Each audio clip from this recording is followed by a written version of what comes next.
basement? No, or you're in a place. I forgot. You're in a condo. Yeah. I'm in an ice box.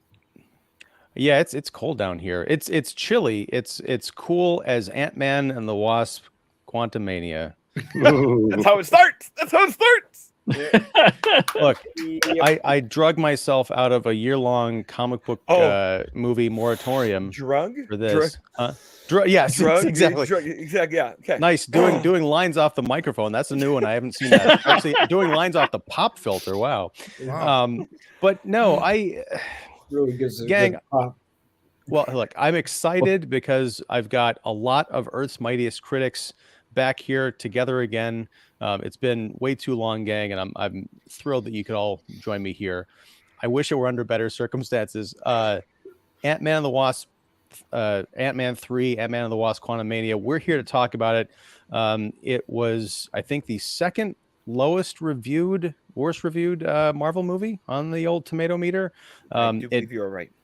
Open to what, a $220-something million global box office. I don't know exactly what that means because it's a 4-day weekend. I'm just trying to set this up that this is the big kick open the door of Marvel Phase 5. I have very little context of Phase 4 because I dropped out for most of it. But from what I have heard about Phase 4, this is sort of in keeping with that, and it doesn't seem like this is a great start for the next couple years of Marvel. Let me just start with this. First of all, let's do some introductions around the room because, for those who are watching, it has been a long time. I'm Ian Simmons of Kicking the Seat.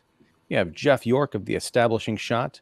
We have Annie Banks of Chuckload of Comics and a billion other things. Tell Annie, what all are you up to right now? What can I actually talk about? That's a good question. I'm still working at the Mary Sue, so follow us or not, you're not going to hurt my feelings either way. I'm there primarily. And then I am still writing for Chuckload of Comics, and that I have been dabbling in some other spots that I cannot disclose on the stream. Wow. Are they woman of mystery? Is this like a ghostwriting thing, or is this something like it's? Yes. Oh, okay. I thought it was like something cooking that you're going to announce later, but we may never know. I can tell you guys afterwards, but it's definitely a ghostwriting thing. Okay. Just tell me one of those credits is not Ant-Man and the Wasp Quantumania. Blink 2 times if you're safe, Annie. What happens if I blink 3? I don't know. Age like Paul Rudd, like in that picture I sent you. Man, no. Unfortunately, I am not Loveless, and I did not write a really bad screenplay. Maybe in the future. But this is unrelated to the entertainment sector. Oh, okay. Wow. I love the mystery. Don Shanahan of Every Movie Has a Lesson and 25 YL, and soon to be forthcoming the 100th episode of the Cinephile Hissy Fit podcast. Oh, no. It's 2 things happening, Mr. 100. 1, it's the 100th episode of the Cinephile Hissy Fit podcast this Friday. 2, tonight is my 100th appearance on Kicking the Seat over the years. What? Wow. It's 100 right today. Mm-hmm. That's amazing. Yeah. I'm glad you're keeping track because I lose track of all of this stuff. Oh, but wow. Yeah. This is man. All right. Well, I know. Happy to have you aboard as always. What can we expect for the? Is this the night of keeping secrets? Can you tell us anything about episode 100? Right. So for Cinephile Hissy Fit, Will Johnson and I are we did the exercise of coming up with our top 100 all-time favorite movies. We did like the Pub Meeple ranking engine and let the algorithms line them up like this versus this, and it makes your list when you're done. And we're comparing our list of 100 in a unique fashion. All right. And we'll put those on Letterboxd. Well, Will already put his on Letterboxd. I'll put mine on Letterboxd Friday. Supposed to keep it close to the vest for a surprise, but he doesn't do it and I do. But oh well. Now, Mr. Johnson was unable to join us this evening. Do you have you talked to have you conferred on his thoughts? Because we have the DC shill in the room. Yes. Do you have thoughts from the MCU shill? Like briefly, I can put those through when we get to that round circle later. You betcha. Okay, excellent. Mike Crowley of You'll Probably Agree. Welcome back, sir. And also, speaking of things that are going up, our conversation we did with Pat McDonald on the Oscar movies, that just came out this afternoon. Very exciting stuff. All top 10 Oscar nominations, and if you're lazy like me, I have them all time marked if you want to go to which film you want to see. But Lots of definitely lots of thoughts. One of our snippets actually I put up on TikTok, and it was about us talking about everything everywhere all at once. And everyone started going a little crazy in the comments section, we'll say. Nice. Yeah. At one point they're like, "Oh yeah, 3 white guys talking about the everything everywhere all at once," and I'm like, "Well, actually." Well, that's that's the kind Not of as reaction bad as that the you want. BAFTAs. Yeah. Every time someone says BAFTA, I hear bathtub. But anyway, I hear back like Star Wars. or BAFTA, yeah, the BAFTA tank. There you go. Oh. All right. So, and then lastly, we have Mark the Movie Man Krawcheck, the DC shill. All right. There he man, goes. you're fully decked out. Oh my God. Get it, buddy. That's what I'm talking about. Wait, well, we're here to talk about Batman and the Flash Gunamania, right? Yeah, that's Oh, all. yes. Yeah, In fact, that's my surprise to y'all. We're gonna pivot and not even talk about Ant-Man 3. No, Can we just play the trailer on loop for the next hour or so and like That's- talk over it? yes, we'll do that. Annie, I like your thinking. Mark, what are you drinking there? Is that like a DC themed juice I know what too? that Or is. something? I wish it was. It's Chi-Chi's Strawberry Daiquiri. Ooh. 10 the for only $1, 10 for 10 right now at Jewel. Exactly. Metro Market and Festival Foods $1. Actually, Festival Food has all kinds of little samplers for $1. You can get these. I've So got what is that? What's the difference between 10 for 10 and Jewel and $1 a piece anywhere else? Location. Location. It was a location. Go on, Mark. Well, just it's sounds better, always 10 a for buck. 10. They're always $1 only. You don't have to get 10 or Right. whatever. They're just $1 only. But they're why different not? samples. And yeah, this is the Chi-Chi's Strawberry Daiquiri. Never had it before. Usually the Mudslide's the lovely. only other one I really like of the Chi-Chi's, but I've got the Dr. McGillicuddy's apple pie upstairs. I should have. There, go that get one. that. Why didn't you tell us we were gonna have the Yup. doctor around? Ants like forgot fruit and mine. vegetables. That's Go for right. it. That's right. I guess I'll talk about Ant-Man as well. Sure. Well, yeah. Speaking of vegetables, we're going to talk about Ant-Man and the Wasp: QUANTUMANIA. I'm being paid by the times I say that title in full on the show. Just kidding. Well, folks out there, whoever's watching this either now or in the future, if you have any comments or questions for the panel, you can drop them in the comments, and we will read them and react live here. But let's see, Don, why don't you summarize this film for us as best that you can? Okay. It ends how it begins. We start in San Francisco. We go to some places in between, and we make it back to San Francisco. Conveniently, every single step of the way. No, Perfect. we are at a place where this is post-blip Ant-Man, where Scott Lang is kind of feeling the effects of being one of the last, I guess, active Avengers standing, even though he's not really doing any crime fighting. He's kind of dealing with the blip in the 5 years and the teenage daughter and what to do with kind of his life and legacy as being kind of the guy that helped get them through the whole Thanos pickle that apparently all the world knows. In the meantime, he's his daughter is experimenting with the communicating with the quantum realm through different little science experiments that are kind of massaged by the shoulders by her grandmother and grandfather. I guess that would be who they are, correct? I would say mostly grandfather, considering what Yeah. we've come to know about Miss Janet.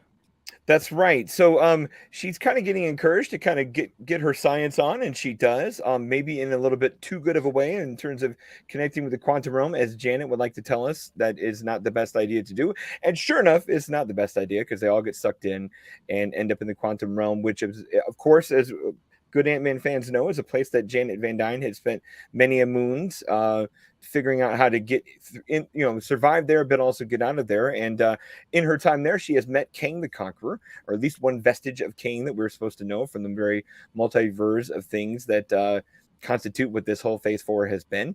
And hijinks ensue in terms of what the Van Dyne and Lang family can do to kind of usurp Kane if they can and still get home in the process. And guess what they do, guys? Come on, so that's the best I got for you, plot summary wise. Good job. Soft. Here's the thing, Annie, I had Yeah. messaged you before I went to see this with my wife and my young son, asking if we should watch the last episode of Loki for context, because that was the true introduction of Kang. Now, anyone who didn't watch Loki or doesn't have Disney Plus, they won't they'll probably think that Kang's first appearance was in this movie. You were recommended that we do. I watched with my wife. I'm kind of glad we didn't involve my 5-year-old because I don't think he would have sat still because it's a lot of talking and speechifying and stuff. But it's a hell of an introduction. A lot of people gave Jonathan Majors crap for that kind of appearance. They thought he was kind of too goofy or whatever. But watching it again, I thought it was a really cool performance, and the fact that it is an aspect of Kang and not the super villain that we're going to see in the later part of Phase 5, I thought was fascinating. And then we kind of get reintroduced to him here, and this is kind of spoilery, but in fact, let me put on the banner here. It's been a while, folks. Sorry. Okay, we're talking spoilers. He gets defeated again at the end of this movie.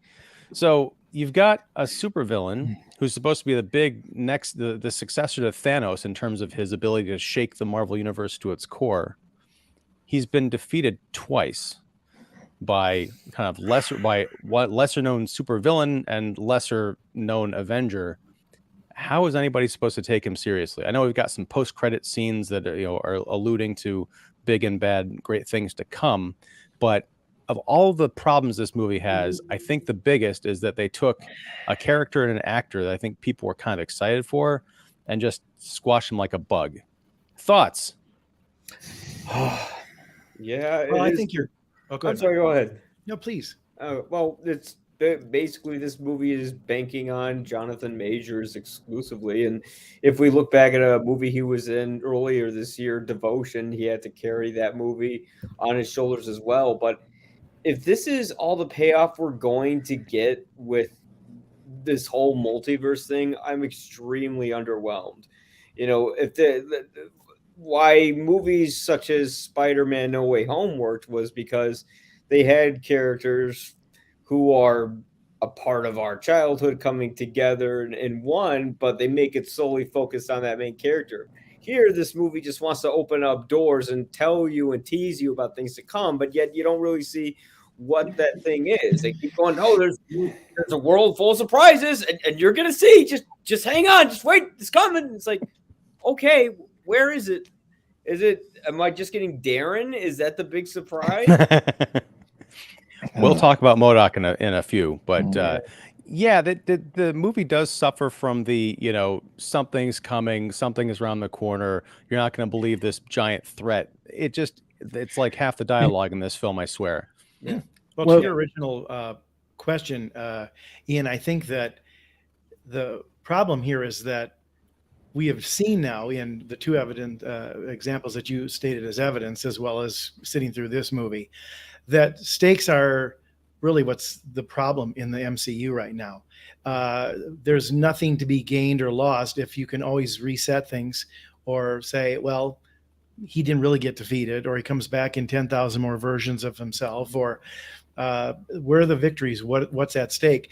Nobody dies. Nobody really gets, put out to pasture, and it's becoming more and more of a problem in the MCU that what is really going on here. I mean, I know you can't kill off main characters necessarily, but right.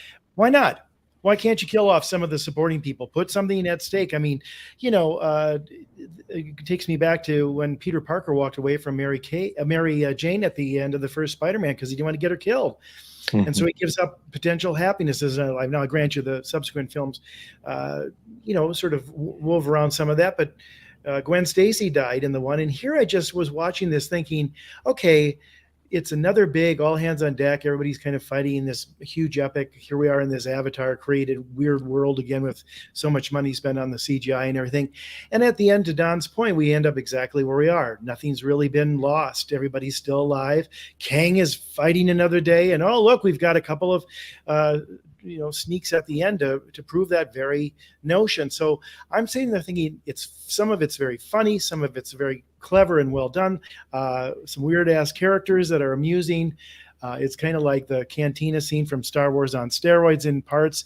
But what are we fighting for here? I don't really see them fighting for humanity or the galaxy or the world. And too often now, these characters just keep coming back. And Loki's all worried about it in the Old West. Great. So are you going to have limited weapons there, or can you snap your fingers and go back to a different time period too, where the West doesn't matter at all? I don't know. That's my biggest problem right now with this fifth sort of tier, is like they have established that snaps and multiverses and all kinds of things can just be retrofitted or redone depending on the whims of villains and heroes. So I'm not sure why I should invest in all this when nothing seems to be invested in the storytelling, at least not real stakes. Well, that this gets to the point of something I was thinking about after I saw the film, which was that the trailers sell a movie that we don't get. Totally.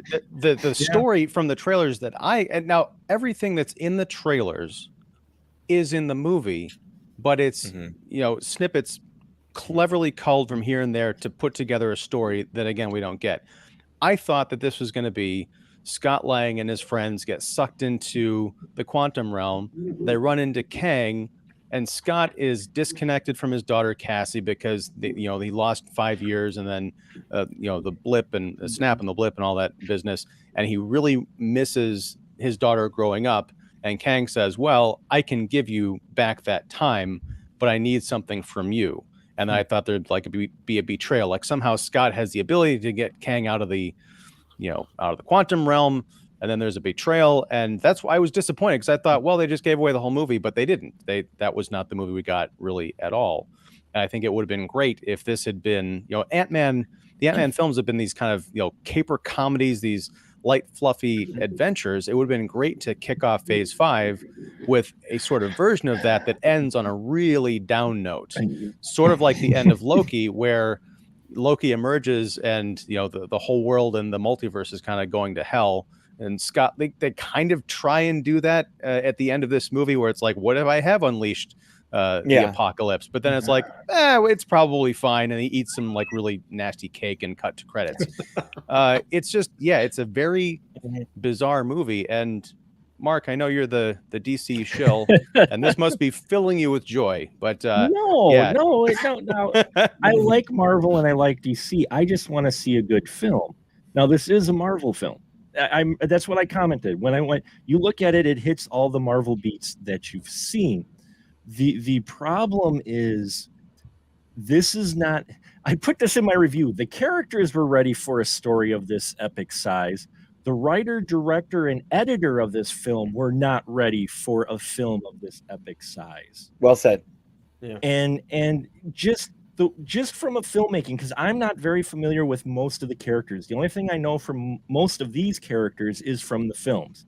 And Ant-Man 1 and 2 have been some of my favorite Marvel films because they were more street level type thing. Scott had touched on stuff that was of the bigger picture, but it still was in his own world. We got his buddies who gave a wonderful recap, but the tone always stayed kind of light. Even when it got heavy in 2, it was still fairly light. That was Ant-Man. It's supposed to be Ant-Man. Here, you have heavy scenes that work. You have comedic scenes that work. You don't have comedic and heavy scenes that work together. The tone of this film is so much to where it's like a poor man's Guardian of the Galaxy, to where they're trying to do something similar to Guardians. You could feel it, but it's just not there. Given to a screenwriter who is going to cover the Kang Dynasty, which should worry some people because he's writing the Kang Dynasty. And in this one, it just felt like the material got away from him. So you get these wonderful Ant-Man moments, and then you get these Avenger moments, but they don't fit. And then MODOK's a whole nother story I said this about Green Lantern too, and I actually like some things about Green Lantern. Okay, they tried, especially when it came out. But when you read the Green Lantern comics and some other comics, there are some things that translate really well to live action, and then there are some things that do not translate well to live action, no matter what you do. And MODOK was one of those characters that he does it within this context. You could get away with Kang and Teenage Mutant Ninja Turtles, but Craig, I mean, in Teenage, but that's because you've got big ass turtles walking around. The way the whole movie is set up, you can buy it a little bit more. But here, it just, every time I saw MODOK, it took me just right. Any type of emotional investment was gone because I was just like, that is just weird.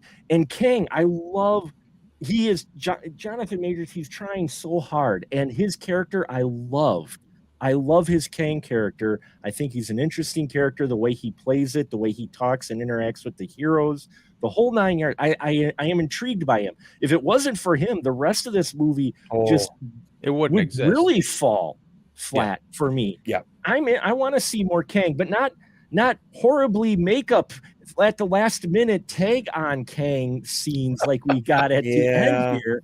I want to see Kang that you had at the end of Loki, and even most of Kang that you have here. Yeah. Most of those, because that's cinematically, because even him as a comic book character with the weird helmet and the blue face and the whatever lighting they do to kind of play, like, even that doesn't look good. Just have Jonathan Majors be scarred up in a great tunic and you're done. You don't need anything more than that. It's a bit like when you see Spider-Man 3, like Venom doesn't work so well when.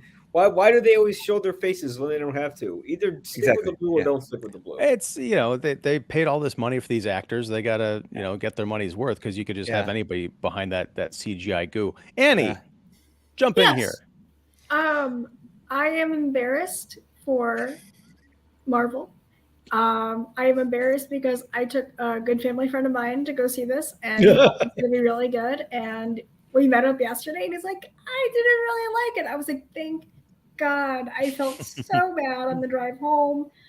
I, as a non-trailer watcher, I avoided watching that just because I knew that it's an old marketing trick to cut the best parts or the most suspenseful parts of the movie and stitch it together and feed an audience something that they want to see and hype these expectations and then just let them plummet.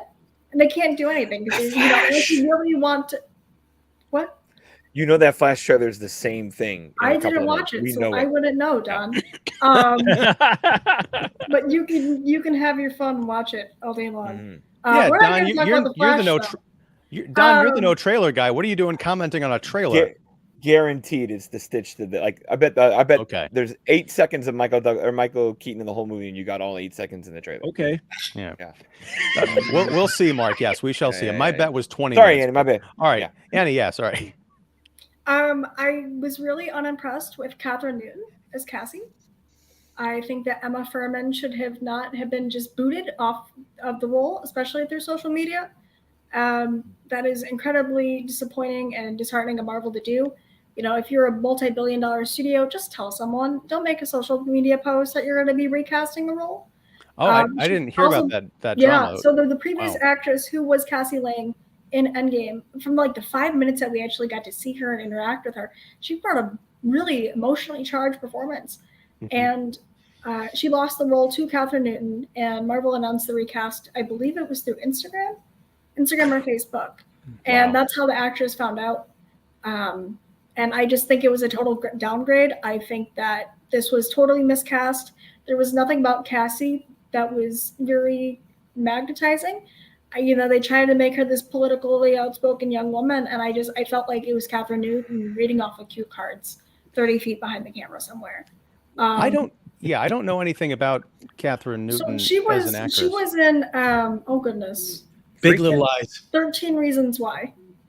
And Big Little Lies. Big Little Lies. Yeah, freaky. Okay. And I've refused to watch 13 Reasons Why just because it romanticizes the wrong parts of mental health and other things. But I, kind of being introduced to her performances, this isn't the best way that I want to become acquainted with her work or with Cassie Lang.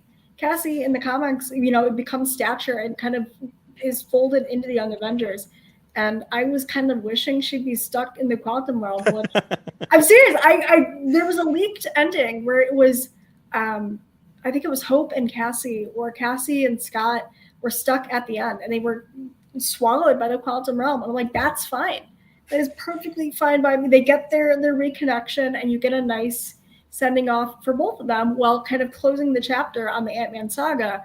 I was just really underwhelmed by the direction. It's such a huge undertaking, and not everything needs to be an Avengers level threat. It doesn't have to be this huge event where I have to pull out my bingo card and check off a box every time something happens, because I really liked the first two Ant-Man movies. The first one more than the second one, but I think it tried too hard to be something that it wasn't, and these expectations has swelled tremendously, where everything needs to be this midnight going, call off school the next day, fake sick at work to go see this. It's not like Endgame back in 2019, where you're planning months in advance to sit down with your friends and watch this. And for an Ant-Man movie, it wasn't really about Ant-Man, and I wanted to see some sort of continuation of Scott's story, especially with the charm that Paul Rudd brings to this role. That's the best part of it. He was the best part of the series, where you wanted to kind of relax and enjoy it. It was such easy watching. You didn't have to think, do homework, and do anything about it. It was really frustrating because the inspirations from Star Wars and Dune and all of that, even Star Trek, if you want to venture that way, with the freedom fighters and the socio-political elements of the quantum realm, which we really didn't learn about. You had to kind of look into that too. I'm like, I would love to know what the quantum realm is. This is my first Marvel movie, I'm not going to know what's going on. I'm probably not going to go watch more of these. It's weird because I'm sorry, go ahead. No, I was going to say, and then in addition, I had oh my gosh, Infinity War on just for background noise last night. And after coming out Ant-Man, it was shocking how good the CGI was for these 5-6 years ago. These movies, I'm like, we took this for granted. I got to see Ant-Man and his friends standing in front of a green screen for 2 hours. And we were talking about this at work this afternoon, and we have like a meeting, and then a meeting after to kind of where we pull the more elevated team together and discuss what happened at the meeting before. And we just kind of sat in silence when someone was like, so what do we think of Ant-Man? And it was just like, for a very diverse and politically charged group, this is the first time we have all put our heads together and agreed that something was bad. Well, talking about the CGI and the volume which they've been hyping, and I don't think that's going to last for more than another 2 movies. The volume has done really cool stuff, and look at The Mandalorian, shot beautifully. It's stunning what they've accomplished then, but it's just so rushed, and they're cramped for time, and it's overworking and underutilizing these artists and underpaying them. And I'm surprised. And I'm surprised because this is Bill Pope, a legit cinematographer too. Like, he's not a bum, but that gets to the point of, like, you can have the world's greatest cinematographer, but if your mandate is we've got this giant soundstage, we're going to have our actors running towards the screen on treadmills, and we're just going to repeat that over and over and over again, and don't worry, they'll fix it in post. None of it matters. Well, that's the problem. Every shot, like if you see any of these Marvel movies, are lit the same. Just a little bit on the subject where it has to be perfect for the green screen in the background. And I'll say I did like the CGI in this movie. I don't know why. I thought it was colorful and crazy enough where it caught my eye. It didn't look cheap or vomity fake like Doctor Strange in the Multiverse of Madness did. Mike, I'm going to challenge you on that, because in those post-credit scenes, especially when we meet the Council of Kings, that color grading was awful. Oh yeah. Oh, the color grading. I had to talk to someone. I was like, "Was that the Scarlet Centurion?" I couldn't tell because my guy looks brown and he's supposed to be scarlet. Right. What is going on? They shoot it a certain way where it all has to match how they're gonna do it in post. But yeah, unfortunately, it looks ugly the way they do it. Like, it looks good, the world itself, but there are portions of the film where I'm going, yeah, this could have used some time on it, but unfortunately they just. Well, it's funny what you mentioned the world, because I'm like looking at it, and I kind of mentioned this in my little 1-minute blurb. It's a world that Strange World, the animated Disney film, was envious of, because the one thing I did love, even though if the CGI maybe even wasn't the sharpest, I loved the production design of the quantum realm. I wanted to explore it more. I loved the characters and the oddness. So I'm like, this is what Strange World should have been for Disney, because it looked, the characters were unique. I give them props for coming up with actually out there concepts for this. I'm like, okay, Broccoli Man and Slime Guy, and but the thing is, here's the thing. I real quick, I don't want to talk too much. I apologize, but what would have made this film work and keep it at an Ant-Man level while still being in the quantum realm? And I was having a discussion with my buddy on this. Is the problem, I think, with Kang versus Thanos is that Thanos was in the background and we knew this threat, but we didn't know exactly much about him. We saw glimpses of him in after credit sequences, or you got discussions or whatnot, but you knew he was a big threat. You knew the name enough. You could tell he was pulling the strings. They could have easily done that with this. Make this a MODOK villain as the main villain running the quantum realm. Let's stay with me now. I know. It makes sense, but at the same time, like, oh man, it's MODOK. It's MODOK, but Ant-Man is light enough. Doesn't even look like Corey Stoll. No, I know. It's what Annie says, is that this is lighter.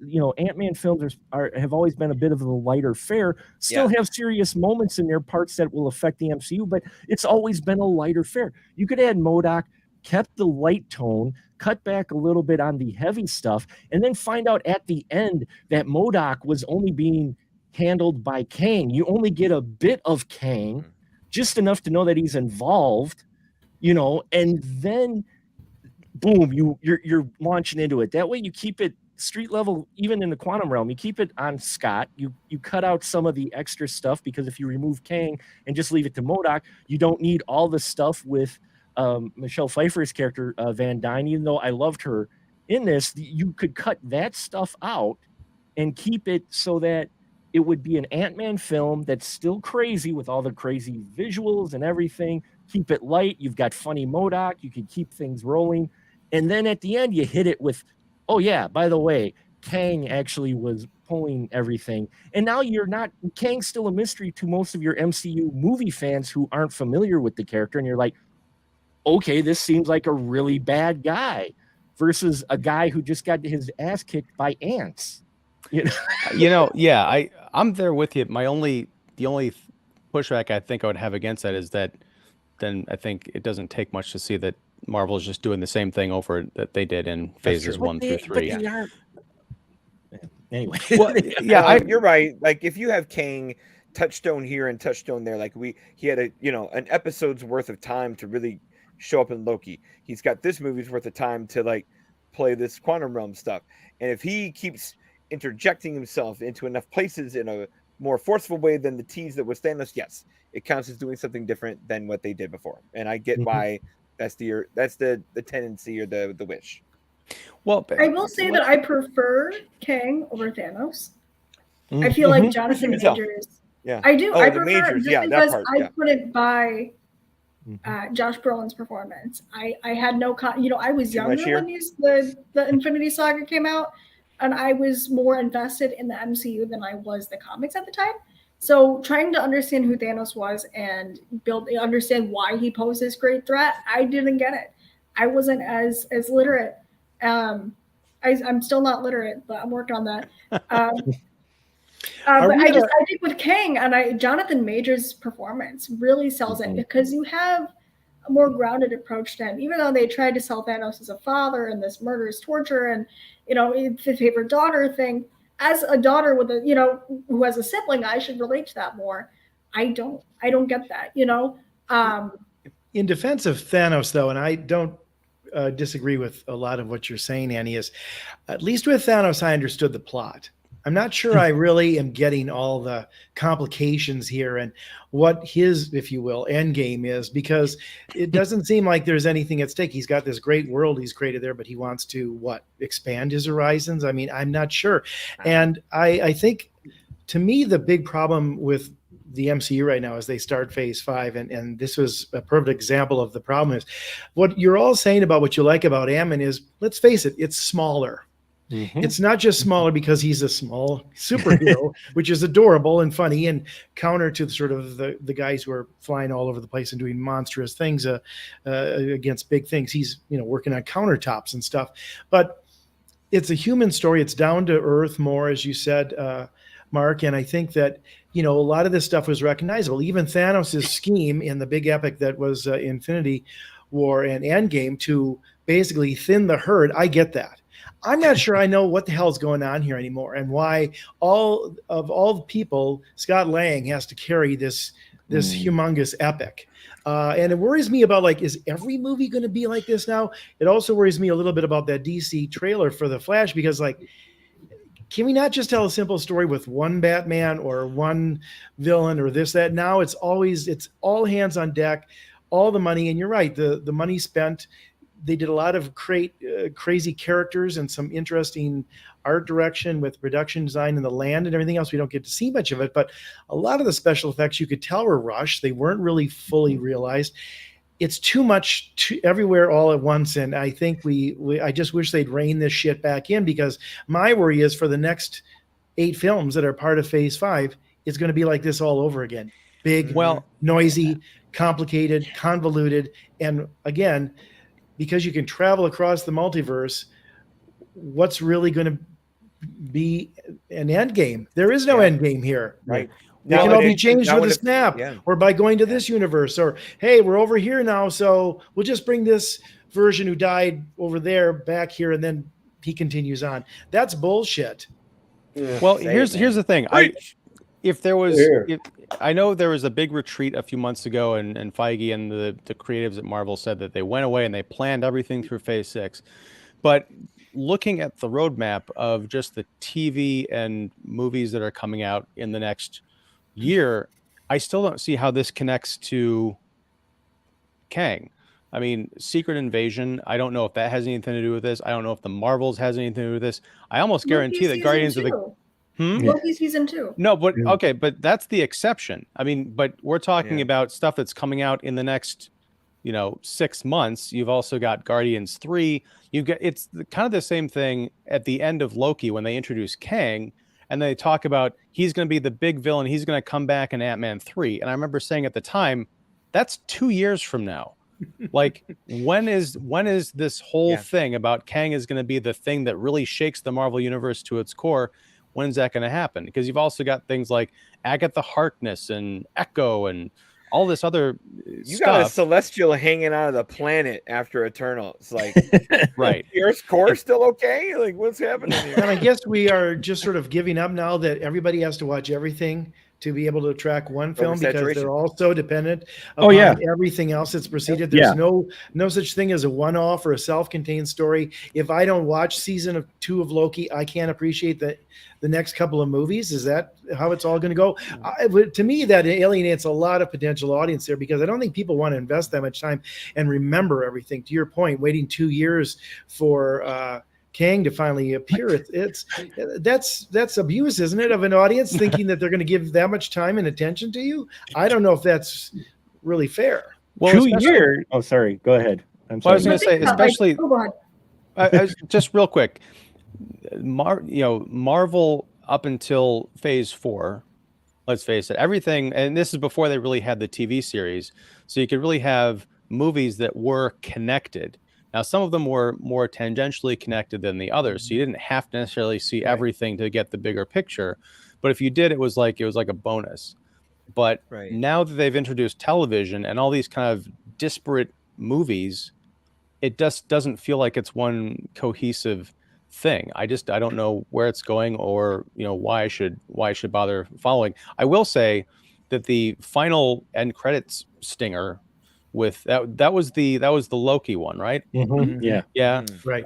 That made me excited for Loki season 2. I'm like, I want if they stay in the Old West, that could be interesting. Maybe I want to see. I want to see stick Mobius around and Loki, for a while.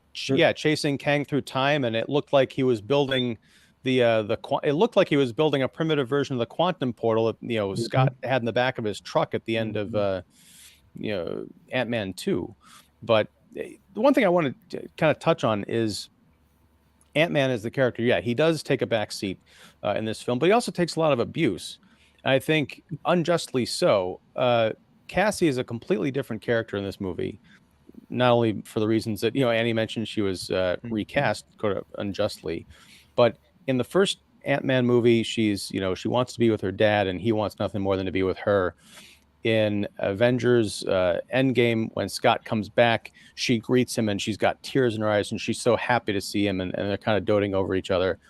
In this one, I understand she's a teenager and trying to like convey that rebellious phase, but she takes it to a whole nother level where she's not only trash talking him at the dinner table with like the whole kind of family assembled, like, I'm out there, saving homeless people from being driven out of a park. What are you doing, Dad? And he's like, well, I kind of saved the world. And she's like, well, what are you doing right now? You're selling books. I'm like, yeah, he's selling books because, as we established in Falcon and the Winter Soldier, not everybody walks away from being an Avenger as a multimillionaire. They have to keep the money coming in. Mm-hmm. And not only he's not allowed a victory lap. Right, but not only that, no other adults at the table stood up for Scott. They were kind of like, yeah, what have you been doing lately, Scott? I'm like, screw you guys. Like, I don't. And then on top of that, Janet Van Dyne, I loved Michelle Pfeiffer in this movie. It was weird because when they go off in this flashback jag where it's her and Jonathan Majors and you're finding out what, the kind of Kang's origin in this realm, it kind of became a separate movie. And then when they got out of it, I'm like, oh yeah, that's right, this is an Ant-Man movie. I could have watched the rest of their, conflict going on. But I'm also thinking it's a bit of a stretch. Two stretches. One, she's been out of this quantum realm for probably a couple of years in terms of like movie time, I would imagine. Yeah. In all that time, she did not mention Kang or what she saw in the quantum realm. It's a little bit thin. But the other problem with it is Cassie's building this Hubble telescope to the multiverse in her own basement. And, Grandpa's helping her or Hank or whatever is helping her build it. Janet's a scientist and she's been down there. She could help map this, but everybody's keeping this from her because she's keeping things from them. I don't see how you build that in a basement without someone who actually lives in that house knowing anything about it. No breakfast conversations like that. That's almost a movie in itself. Like, how do we conspire to keep the secret from Janet? But we don't get it. So it's just, this whole movie is kind of a foundational mess. And the Star Wars allusions and references, not only in terms of like the visuals, but like the storytelling thing, like it's the Rise of Skywalker all over again. We're sending out this signal, but no one's going to come. Oh my God, everyone showed up. Yeah, I'm totally checked out. Yeah. What's up with this last film? minute saves in those movies. This is why I'm going to do the bad thing. Huh? Bam. Here comes the good guys. They do it every movie. That's what I feel like, yeah, it's nice as a disposable waste of 2 hours. Ant-Man and the Wasp Quantumania is definitely that. But it definitely does nothing to build upon Marvel or whatever the heck this multiverse that everyone who's read the comics are hyping. I want to see actually put on screen at this point because I'm bored. It's not very good entertainment when one of your protagonists is barely even in the movie, although like she's in the poster, and then the other problem is the character doesn't change much. Scott Lang doesn't change much throughout the movie. What did he learn at the end? Yeah, I couldn't tell you nothing. Yeah. Well, Annie, you'd mentioned you'd said that there was a leaked ending where, was it Scott and Cassie you said trapped in the quantum realm. Was it kind of implied that they died there or then they can't come back, or they're just kind of stuck there for a couple of movies or something? I only saw a few paragraphs, so it sounds like at the very end when they're trying to get through that portal back to safety, it closes as it should have, where I get threatened to a few times. And it's a cliffhanger. It leaves it open-ended. If they decide to proceed with Ant-Man 4 or kind of take that and, end it all together and just kind of be like, oh no, we don't know what happened to him, blah, blah, blah, move on. But yeah, it sounded like a better ending. It said that Kang and MODOK both escaped the quantum realm, leaving the others stranded there, which I think that would have been a lot more interesting, letting Kang kind of go into this modern day world instead of time hopping, because we know he has that ability. And I'm really excited to see him I did a little bit of research on Victor Timely, who we saw teased in that last. That was the Kang variant. Victor Timely is the variant he'll be portraying. So that when he's doing the 1940s presentation in the West or whatever they may be, in the comics, it was an alternative of Nathan Richards, who was a variant of Kang. Oh. And he started a town in Wisconsin and started his own civilization. Is it called Stevens Point? Mark's excited. Yeah. Nathan's Point. Nathan's Point. Nathan's So Point. I think if that would have been a way to bring, I think it's neat that they're doing the Victor Timely arc. If that is really the direction they're going in, or if it's another rug pull where it's just another toss away bit of footage that you're going to see in a trailer and then never discussed again.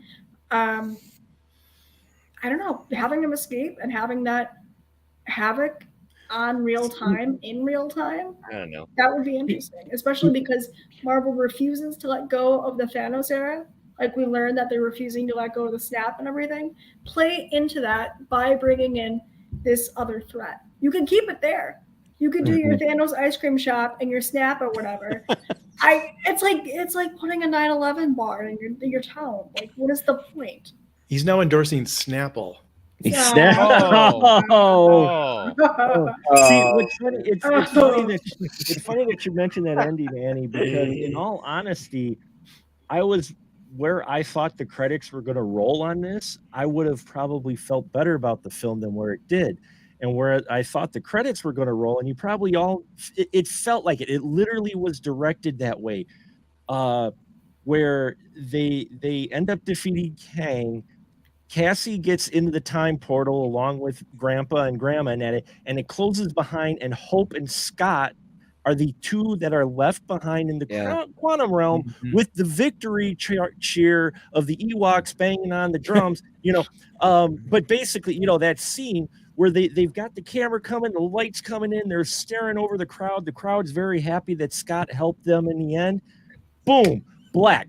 End it freaking there, and then do your tease for a Kang during the mid-credits. That would have been fantastic. But then and lost. Like Scott and Hope are stuck and they don't know. And right. Oh yeah, amazing.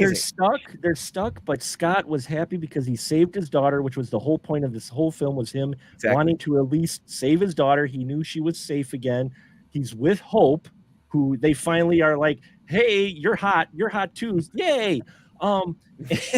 But 3, it's still it's a bittersweet ending, because even though they're not back at the quantum realm anymore, they're with a group of people who they saved, Right. So it's that bittersweet ending. And if you would have ended the credits there instead of having the portal just open back up later, it was like, that felt cheap to me. I was hoping it would end at least going, okay, great ending, Hope and Scott in the quantum realm. Who knows if we're ever going to see him again, but we might. You gave that option open, but at the same time, what's going to happen next? And Well, instead, I think at the very least they.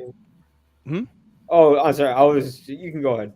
I was going to say, at the very least, they could have, when Scott's walking down the street, it reminded me of the fake ending of Doctor Strange and the Multiverse of Madness. It would have been great if he had just like run into Benedict Cumberbatch as he was falling on the sidewalk screaming and that third eye opened up, because I thought they were copying the same ending. I do want to notice that something I thought about right before we got on here. This is the 31st Marvel MCU film.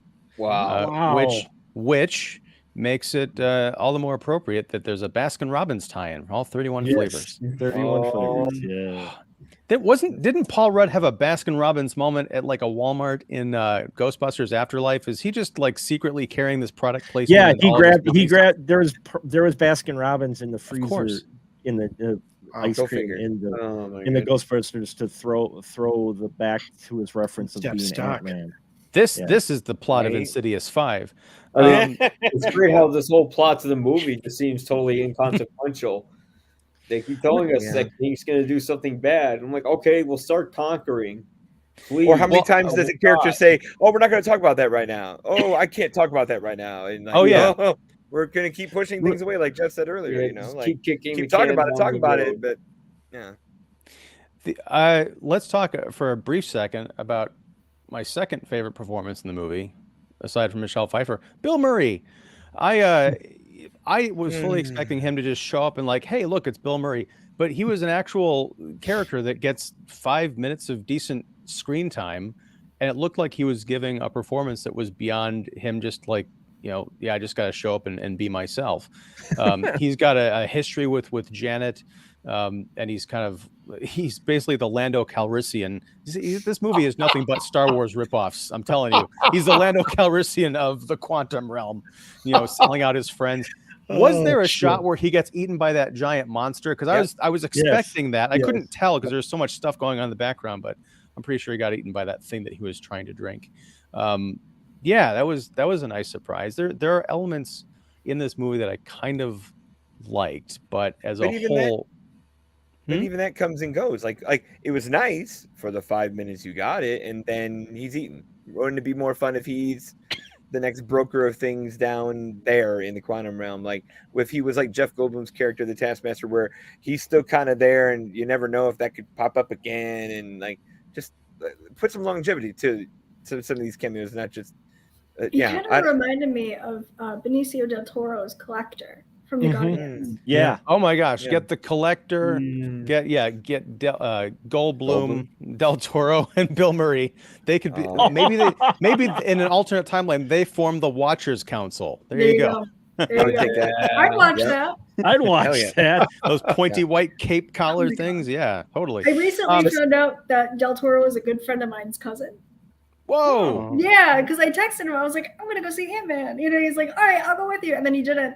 And then I was like, I'm gonna get someone else to go see Ant-Man with me. And I texted him. I'm like, your Bill Murray looked a lot like your cousin Benicio in Guardians. That's your cousin, right? Just checking. And he's like, yeah, that's my cousin. So, Small world. Get him on the show, Annie. Not a special small guest appearance. No. I'll see if I can get anything about Guardians 3 out of him first.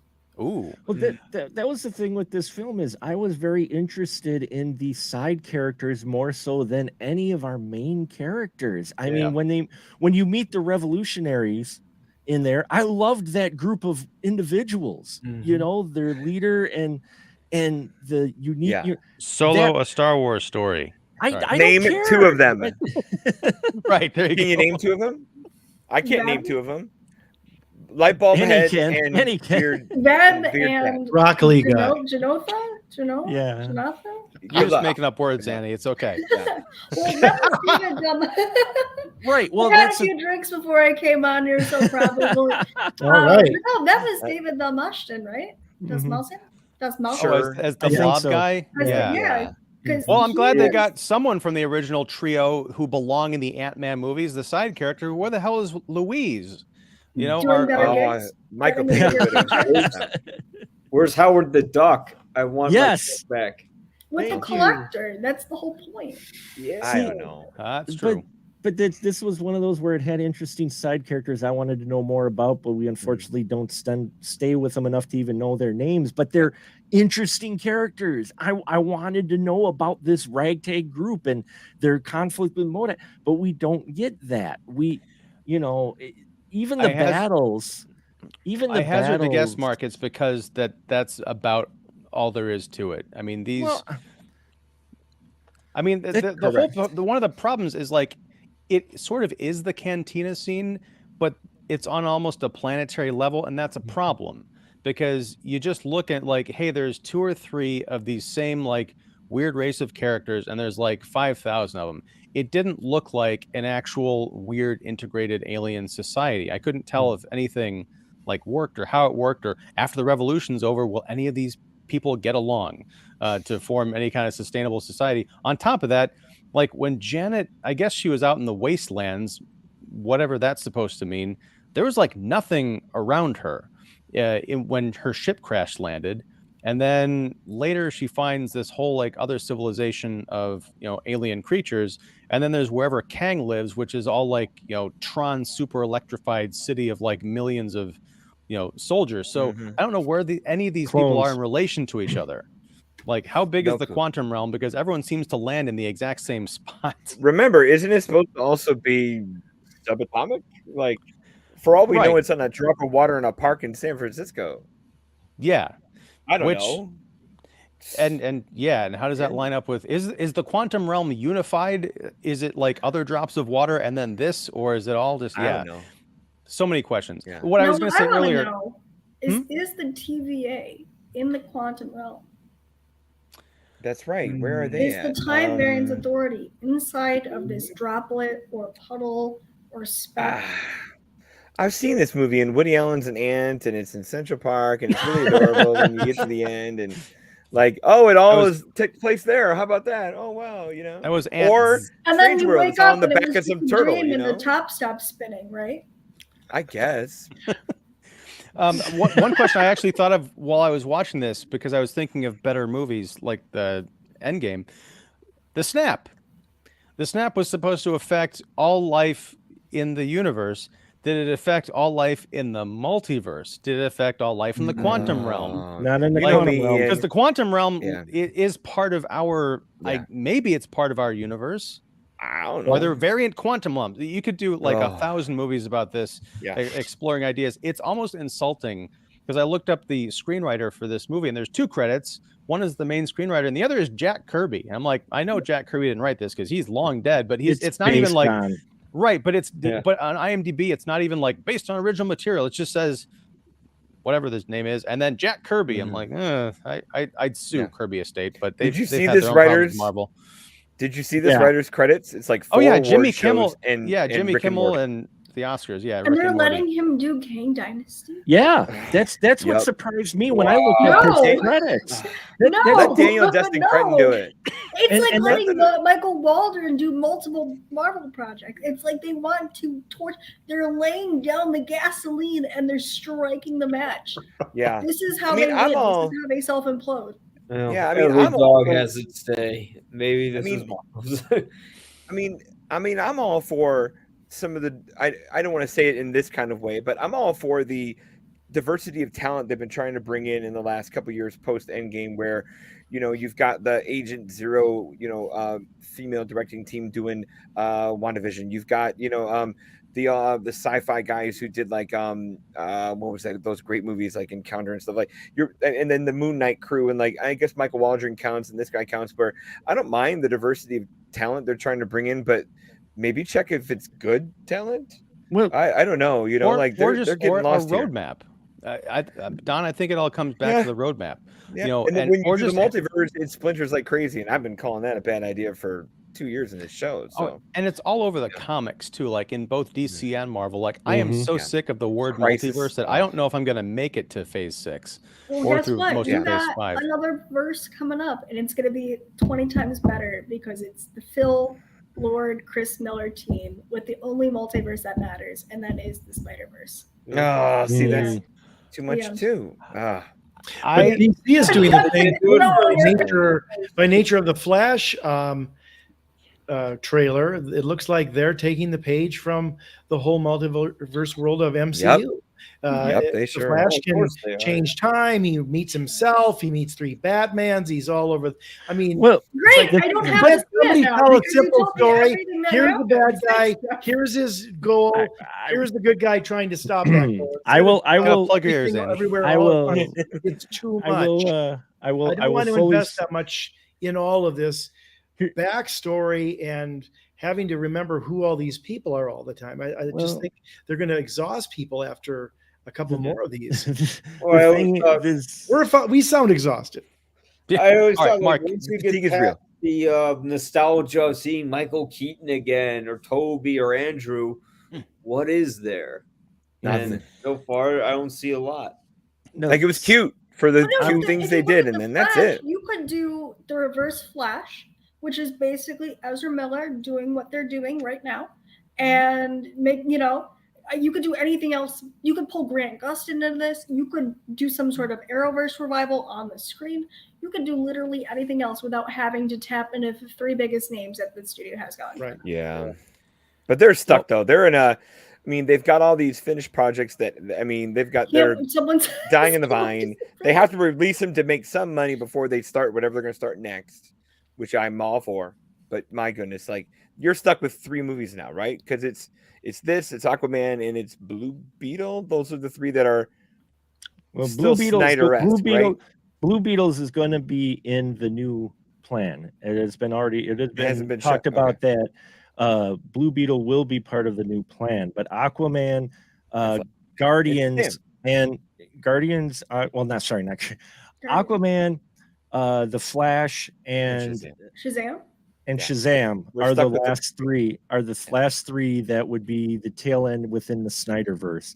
And I'm all for you. I understand completely with the repeating, but on the one defense I would have for it, and it's not really a defense so much as just saying the movies are suffering from what the comic books had in going into the 2000s, and it's probably why I kind of fell out of it. Was there's so much crossover, there's so much multiverse, there's so much of this where they could just reset to where the stakes don't exactly matter in a lot of things, because they just, we're just in another universe, we just bring this person back. But there's always been similarities between DCU and Marvel. Hey, they've got their Superman, hey, we've got our Ms. Marvel. Guess what? They're pretty much the same. You've got your time guys, they're very similar as far as abilities and your basic, a lot of them, they're origin stories, for crying out loud, Right.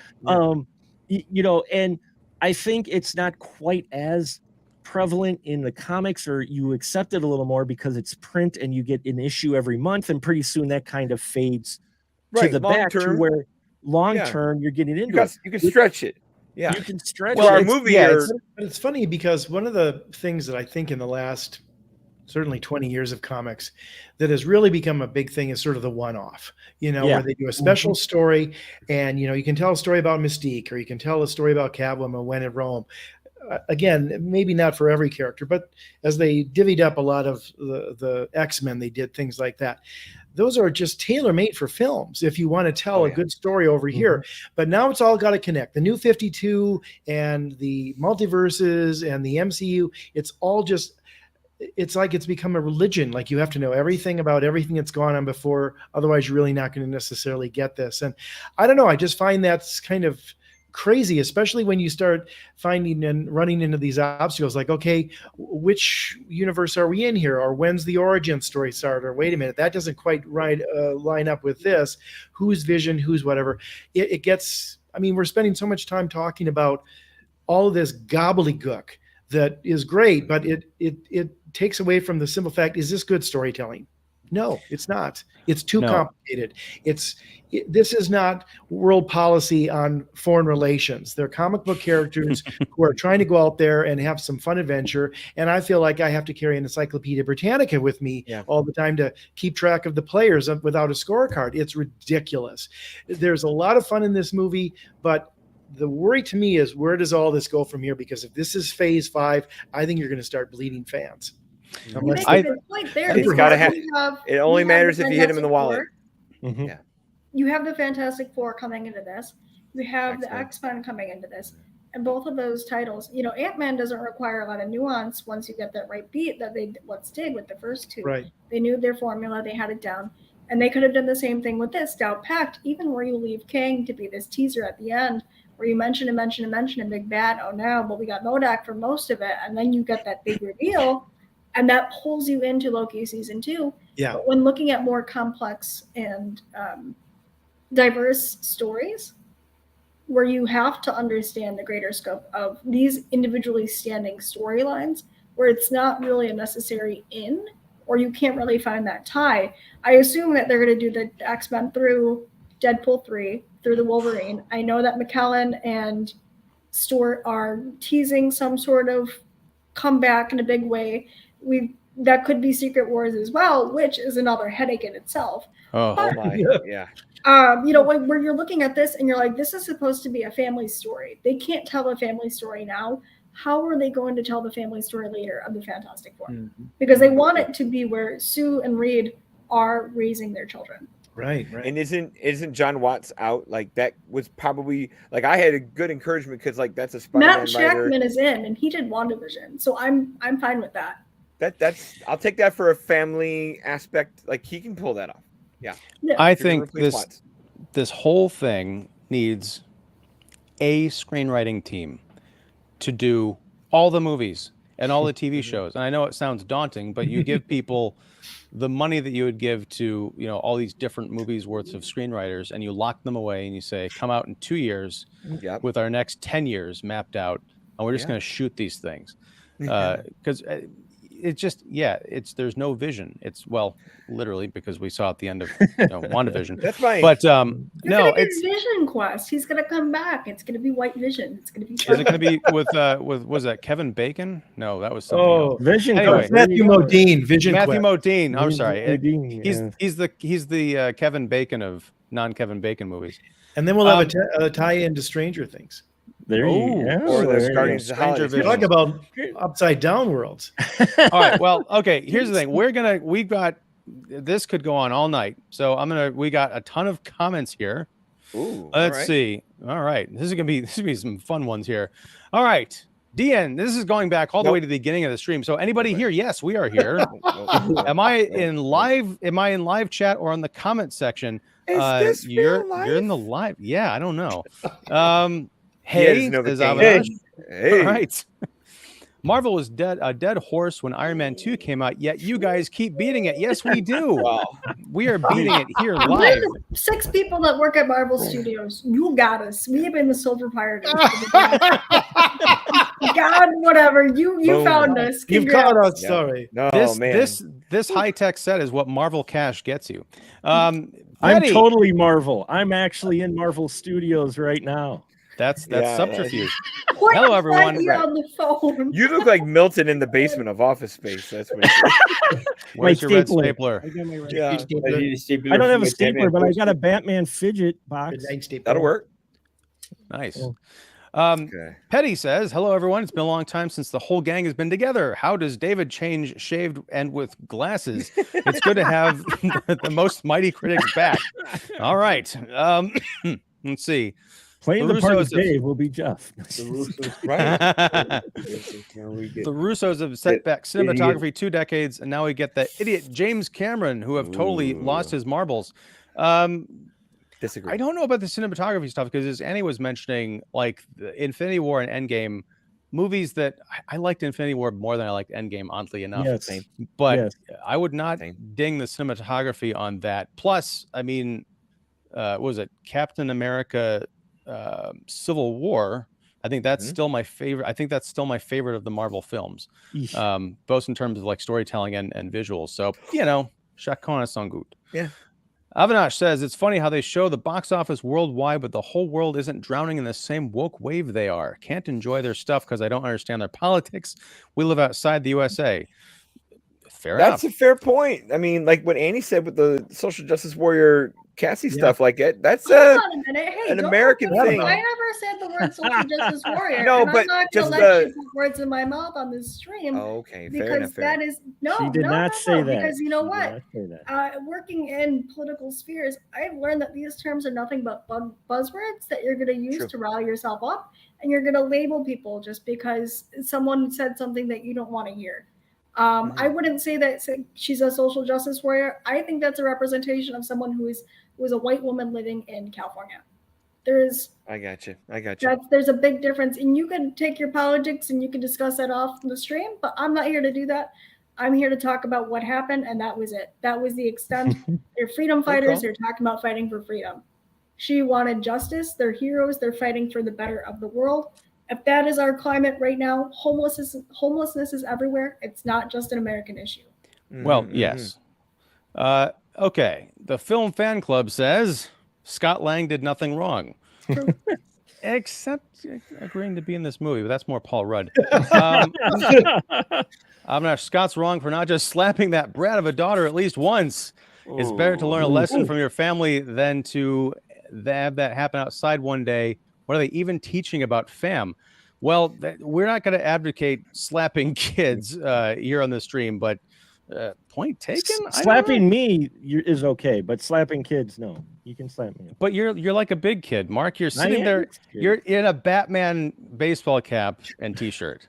Of course, I'm in a Marvel shirt, so I guess it's a draw. Again, I didn't have to pay for this because Kevin Feige sent me this autographed. It's on the back. I knew that about you. Yeah, it's better than Marvel Cash. Yeah. Jonathan Majors doesn't do a bad job. It's not his fault. The script is lousy. I think we're kind of in agreement here. Yes. I didn't see Creed 2. I wasn't that big a fan of the first one, but I saw the Creed 3 trailer, and partially because Jonathan Majors is in it, I really want to see Creed 3. Mhm. Has anyone seen that yet? Tomorrow. Yeah, I'll see it Tomorrow. tomorrow. You'll have to let me know if it's worth checking out. Yeah. Let's see. Can't wait to see Pregnant Joker in the DC Multiverse Flash. That is a reference to a bit of fake news. There was a bit in, I think it was The Joker, the Man Who Stopped Laughing, which is a miniseries that's going on. It's pretty terrific. There's a backup story in which there's a big kind of thing about it, particularly on right-wing media, about how the Joker's pregnant and what are they teaching people. But if you read the story, it's this weird thing where he ingests a bit of Clayface, and there like this Clayface thing grows inside of his stomach, but the Joker thinks he's pregnant because he's crazy, and it's like this not even thing. But it's a pretty funny story. For God's sake, James Gunn had to fire Henry Cavill the way he did. Yes, that I'm not a fan of the Cavill not being around for DC, the next phase of DC. Don't let the door hit you where the good Lord split you, Henry. Well, Gunn just came out and he said he started writing Superman Legacy 6 months prior to irons in the fire. Studios do it. That exit. So he is not. He's kind of deflecting responsibility. Well, people are putting it on Gunn, and yes, I know I'm the DC shill, but just from an outside view and knowing a little bit of the business, but not a whole lot. My suspicion is the stuff with Cavill and even bringing him back, Gunn probably wasn't even brought in any conversations with that, in all honesty, because even though they pulled the trigger with him being the CEO and he was writing his Superman Legacy, they don't tell everybody everything in Hollywood. I mean, we talked about how this movie, a person learned they were recast through Instagram, which is a horrible thing. Producers are doing this now because of social media. They're afraid of what their actors might end up doing beforehand. And let's face it, as much as, yes, I enjoyed Cavill as Superman, don't get me wrong, I still have the movies on my shelf, and I will watch Batman v Superman, and you can all hate it, and all of a sudden, oh no, but Henry Cavill, why did we let him go? And then they're like, oh, Batman v Superman sucked. Bite it, okay? Look, we got it on the movie. We got Henry Cavill, just like we have Christopher Reeve in his role as Superman. We can go back anytime and watch it. Yes, I would love to still watch him in the role. At the same time, not a minute after Cavill is told that he's not going to come back as Superman, he's got 3 projects lined up. One of them is being executive producer of Warhammer 40,000, which, by the way, doesn't just happen overnight because he lost his job as Superman. Okay, Irons in the fire. Exactly? Everybody's what got I'm just him. trying to say And that's is, his thing. He's been so vocal about being this massive nerd. Like, I've seen videos like I missed my Superman call because I was too busy building my PC. I'm gonna go play Warhammer now. I'm playing World of Warcraft. I'm like, this is super cool that he's super into all this. And it sounds like this, even with The Witcher. I was on my way up to go see a couple of friends up in Milwaukee, up in Wisconsin, and they're huge Witcher fans. And I looked at my phone, and it was when they decided to announce that Cavill was going to be replaced by Luke Hemsworth, and my heart just sunk. But it didn't sink for me; it sank for them, because I knew the first thing I was going to say after seeing these people, who I see like a handful of times a year, face to face, was, "Oh my God, did you hear about Henry Cavill? Like he died or something?" And I guess that's just why it's frustrating when I see these posts, or just like the next comment is, yes, James Gunn was put as CEO of DC, but many of these decisions we're seeing left over from Snyderverse films were not from him. They were running in parallel because the DC producers or whatever were hedging their bets, is what they were doing. They were running both because just in case this James Gunn thing didn't work out, well, we still got the Snyderverse stuff that we can just keep going with. But if it does start to work out and James Gunn does have something planned that we really like, well, then we can end this and we can move on. They ran these things in parallel, folks. Well, it's the only reason why Gadot, Momoa, and Ezra Miller aren't fired yet. Because you have to sell 3 movies. And if they work, specifically, great. If they don't, hit the bricks. I think specifically the main problem people have with the Cavill thing is when Shazam was coming out, there was a whole big thing about how he announced, right. yep, I've been having some conversations and I'm coming back as Superman. And there was a great, I did watch the post-credit scene for Shazam on YouTube because someone put it up and I heard like, there's no way. And yes, and it was a nice scene. I had no context for whatever it was. It was nice to see him back in the Cape with the idea that maybe they're going to do something with him again. And then like a month later, he announced, well, you know, we had a meeting with James Gunn and whatever the other guy's name is, and it's not going to work out. And people, I was, you know, bothered by it because I still don't think we've gotten to see what Henry Cavill can do in a proper Superman film.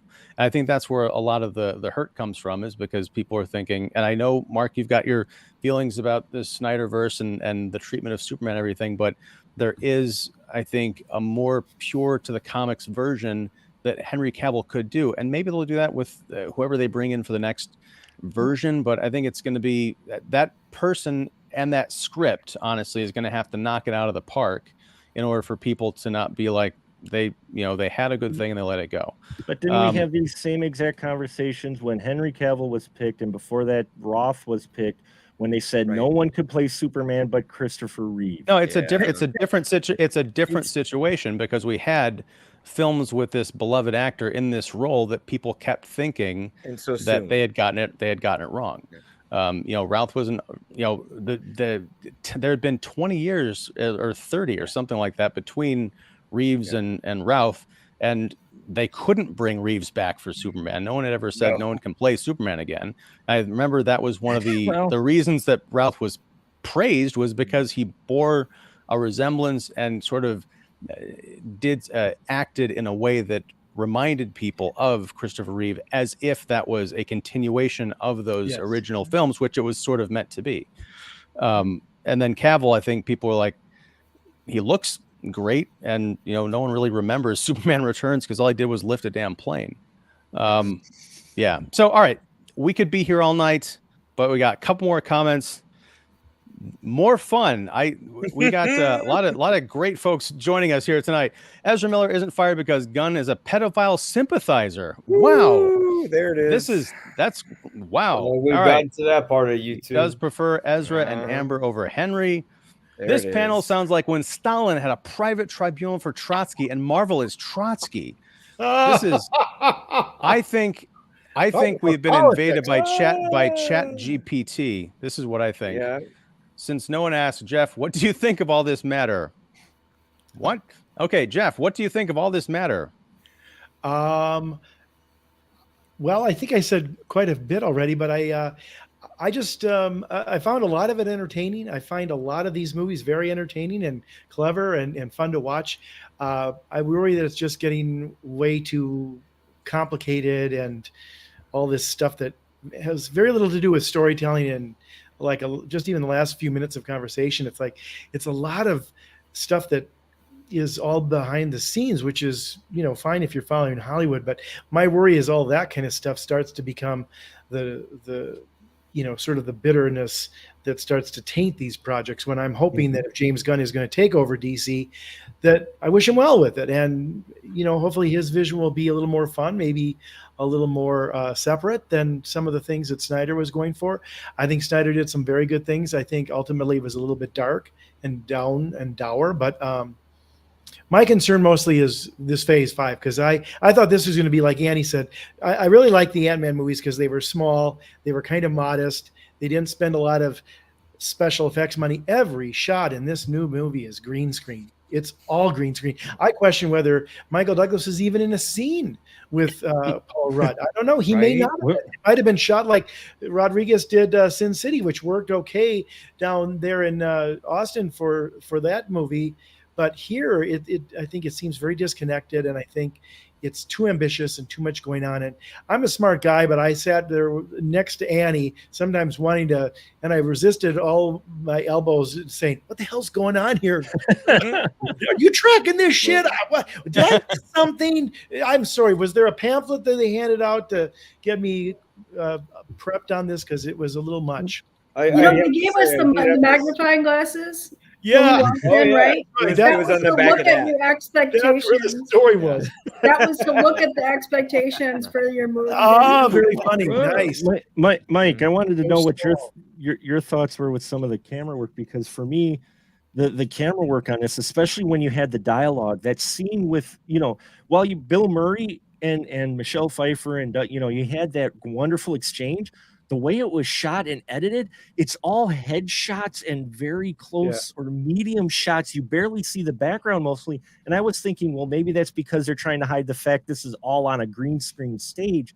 But a lot of the dialogue and a lot of the conversations, rather than getting a bit of a scope of where everybody is situated as far as orientation goes, it was kind of hard to tell where everybody was sitting at one point at a table. Yeah, it's weird. The way they shot it is very much like how George Lucas shot the prequels. It's just master and camera A, camera B, or really it should be camera A is master, then B and C, but you get it otherwise. And the problem is they shoot it in this very flat style so they can turn it around at a good time for the visual effects department.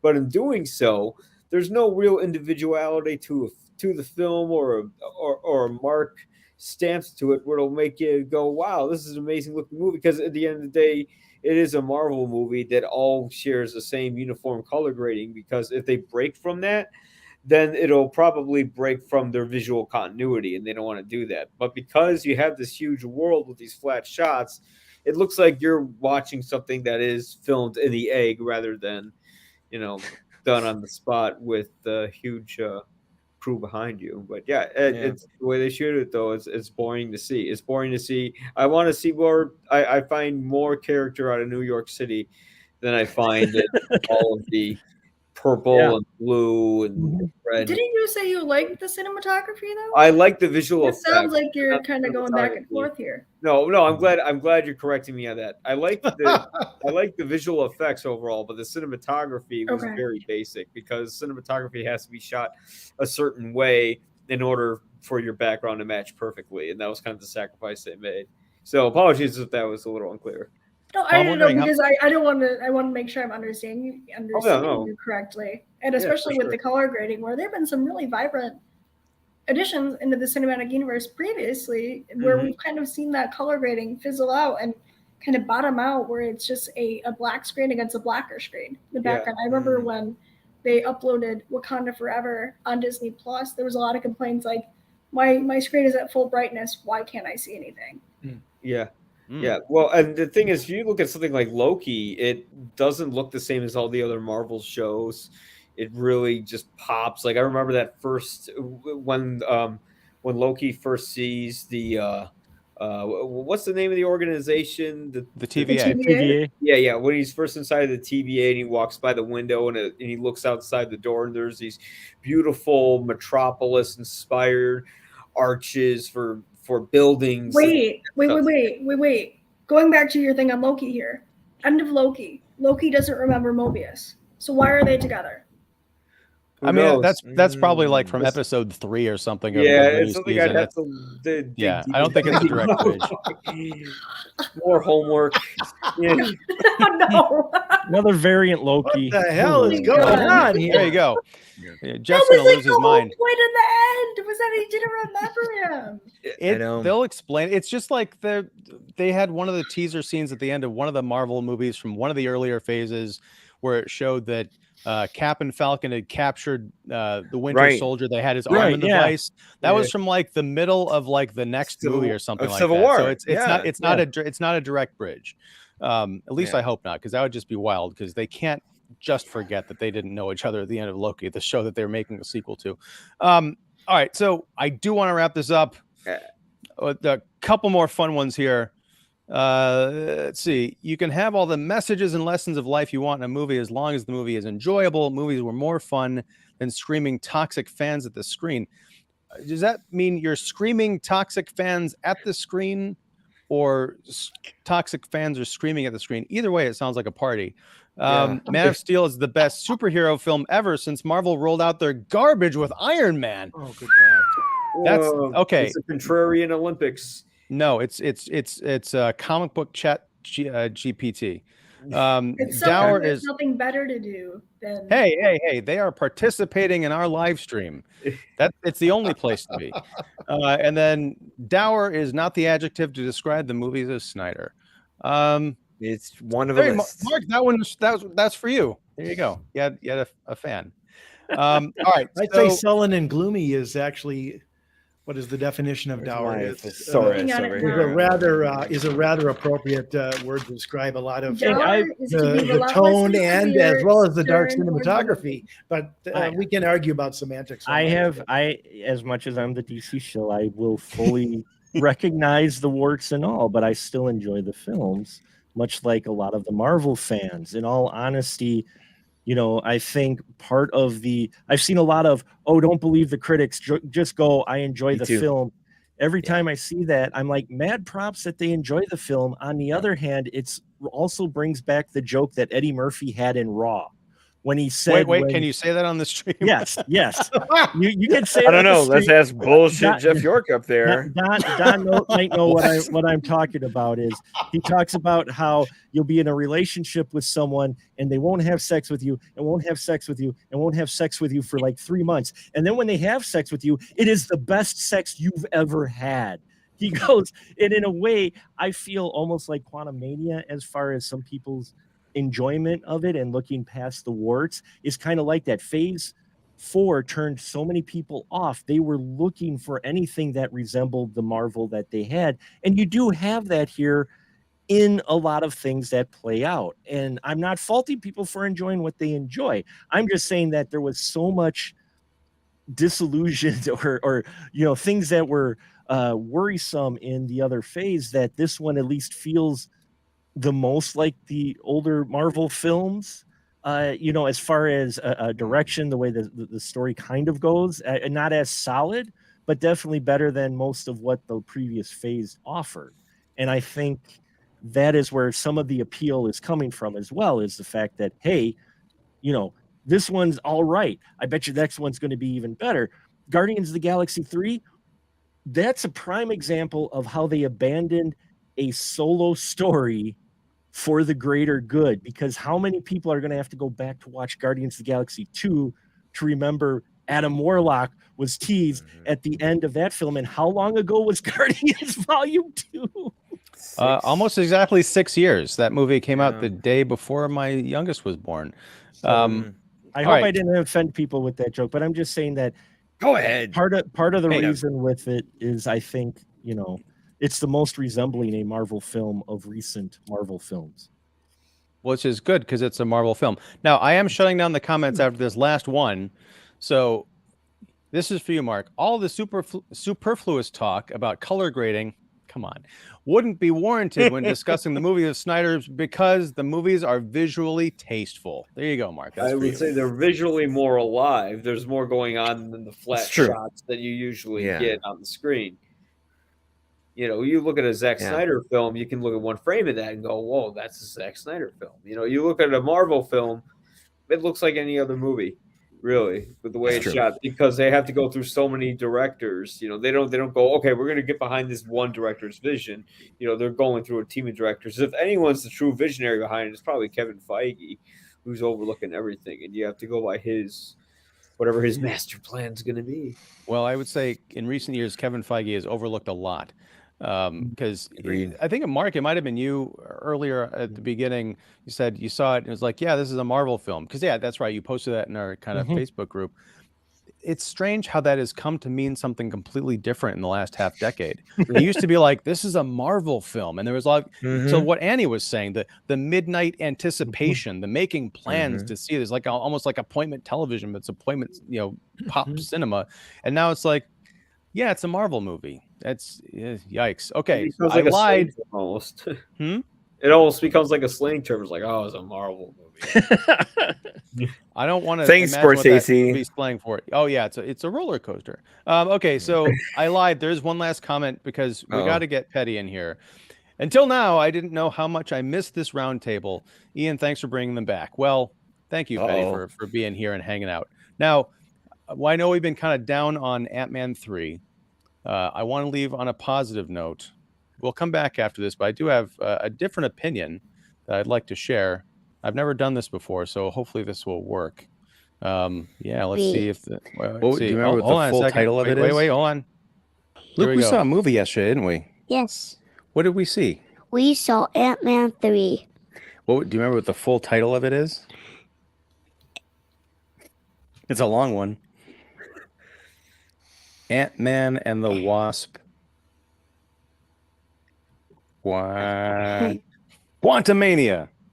Yeah, that's a lot. And there was a lot of Quantumania going on in this movie. So did you like this movie? I know we've spent the last month watching the first two Ant-Man's movies, and now we have the third one. So you're giving a thumbs up, a really big one?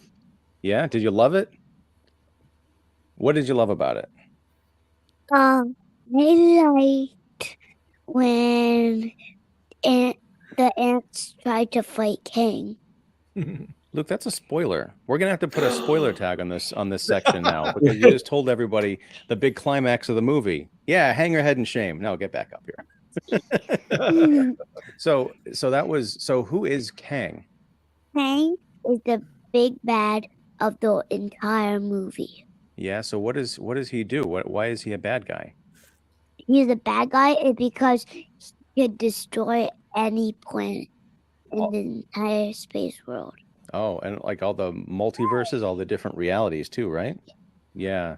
And who's trying to stop him? Ant-Man and his friends. Yeah. So how do they try and stop him? What do they do? They tried and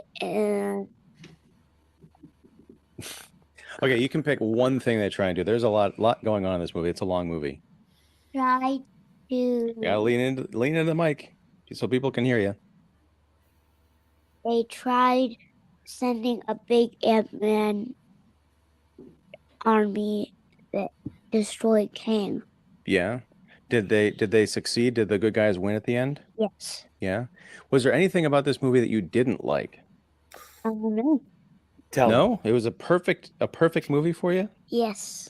Yeah. What? Okay. So if there's an Ant-Man 4, are we gonna go see it? Yeah. All right. We saw this in IMAX, right? It wasn't the fully big IMAX, but it was a pretty big screen. How does this rate compared to seeing DC League of Super Pets in a regular theater? It was very, very twice as big. Well, I'm glad that we got to see Ant-Man 3 on the big screen with Mom, and it was a fun excursion. We'll have to get your brother to come see one of these movies with us, right? Maybe Mario. Yeah, we got to rope him in somehow. But anyway, thank you, Luke, for talking movies with me again. We'll be back probably next month talking about some Dungeons and maybe some Dragons too, huh? Ooh. What? I want to do goofy part. You want to do a goofy part? Okay, well, hold on. We got to say thank you, everybody, for watching, and then we'll do something goofy. So thank you, everybody, for watching. Now, Luke, what do you want to do that's goofy? Wow. There you go. Someday this will all be yours, kid. Heaven forbid. Anyway, thank you for indulging me in that. And thank you for hanging out and talking Ant-Man and the Wasp Quantumania. This went on much longer than I thought it would.